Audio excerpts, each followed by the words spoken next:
Hi കൂട്ടുകാരെ, അസ്സലാമു അലൈക്കും വറഹ്മത്തുള്ളാഹി തആല വബറകാതുഹു.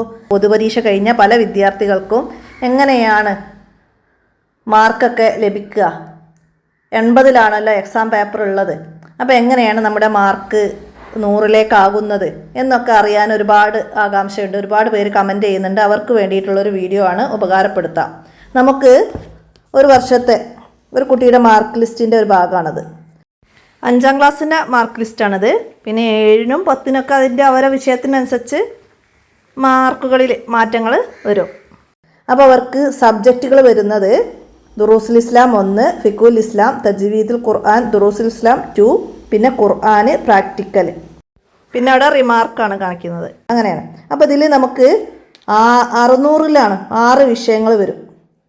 ദുറൂസും ഫിഖും തജ്വീദും ദുറൂസ് 2-ഉം ഖുർആനും പ്രാക്ടിക്കലും.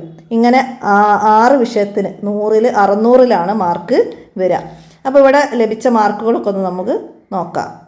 ഇവിടെ നമുക്ക് 6 വിഷയങ്ങളുടെ മാർക്ക് വന്നത് നോക്കാം. അത് നമുക്ക് പ്രാക്ടിക്കല്, ഖുർആൻ, അങ്ങനെയൊക്കെ, പിന്നെ നമ്മളെ 4 വിഷയങ്ങളുമാണ്. അപ്പോൾ 80-ലാണ് നമുക്ക് എഴുത്ത് പരീക്ഷ വരുന്നത്. എക്സാമിന് എഴുത്ത് പരീക്ഷ വരുന്നത് 80-ലാണ്.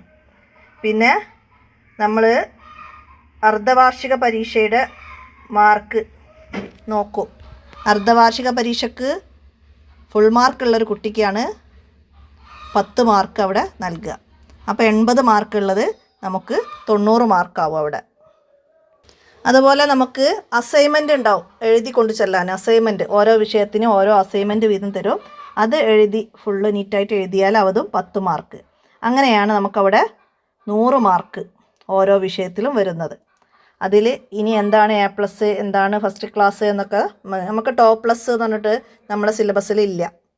നമുക്ക് A+, അങ്ങനെയാണ് വരുന്നത്. അപ്പോൾ അതെങ്ങനെയാണ് ഇനി മാർക്ക് അടിസ്ഥാനത്തിൽ?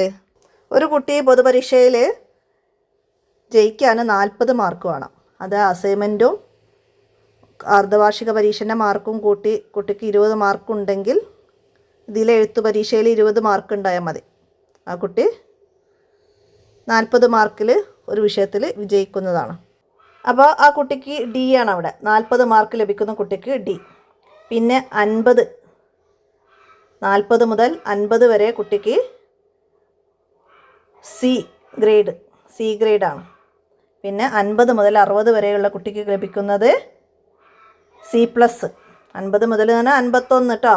50 Cയിൽ പെട്ട് 51 മുതൽ C+ ആണ് 60 വരെ. പിന്നെ 61 മുതൽ 70 വരെ B ആണ്, ഗ്രേഡ് B ആണ്.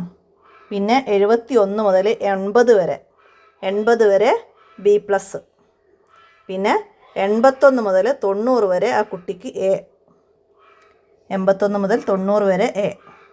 91 മുതൽ 95 വരെ കിട്ടിയവർക്ക് A+ ലഭിക്കും. A+. പിന്നെ 96 മുതൽ 100 മാർക്കിൻ്റെ ഉള്ളിലുള്ളവർക്ക് A++. A++ ആണ് ആ കുട്ടിക്ക്. പിന്നെ A+A എന്ന രീതിയിൽ മനസ്സിലാക്കുക. പിന്നെ നിങ്ങൾക്ക് പ്രാക്ടിക്കൽ എന്ന് പറഞ്ഞിട്ട് 100 മാർക്കുണ്ട്. അത് എന്തിലൊക്കെ നിന്നാണ് വരുന്നത്? ആ കുട്ടി ഹാജറുള്ള ഒരു കുട്ടിക്കാണെങ്കിൽ അവിടെ 10 മാർക്ക് കൊടുക്കും. പിന്നെ അതുപോലെ 81 മുതൽ 90 വരെ ആണെങ്കിൽ 8 മാർക്ക്, 71 മുതൽ 80 വരെ ആണെങ്കിൽ 6 മാർക്ക്, 61 മുതൽ 70 വരെയാണെങ്കിൽ അവിടെ 4 മാർക്ക്, 51 മുതൽ 60 വരെയാണെങ്കിൽ 6 മാർക്ക്. പിന്നെ 51% താഴെ ഹാജറുള്ളവർക്ക് മാർക്കിന് അർഹത ഇല്ല. അപ്പോൾ അതൊക്കെ നമുക്കവിടെ മനസ്സിലാക്കാണ്ട്. അതെന്നൊക്കെയാണ് നമുക്കവിടെ പ്രാക്ടിക്കലിൻ്റെ മാർക്ക് പരിഗണിക്കുന്നത്. അപ്പോൾ നമുക്ക് അതുപോലെ തന്നെ അർദ്ധവാർഷിക പരീക്ഷയ്ക്ക് ലഭിച്ച മാർക്ക് 100-ന് 91-ൻ്റെ ഇടയിൽ മാർക്ക് ലഭിച്ച കുട്ടിക്കാണെങ്കിൽ 10 മാർക്ക് കൊടുക്കും. 81-ൻ്റെയും 90-ൻ്റെയും ഉള്ള കുട്ടിക്ക് 9 മാർക്ക്.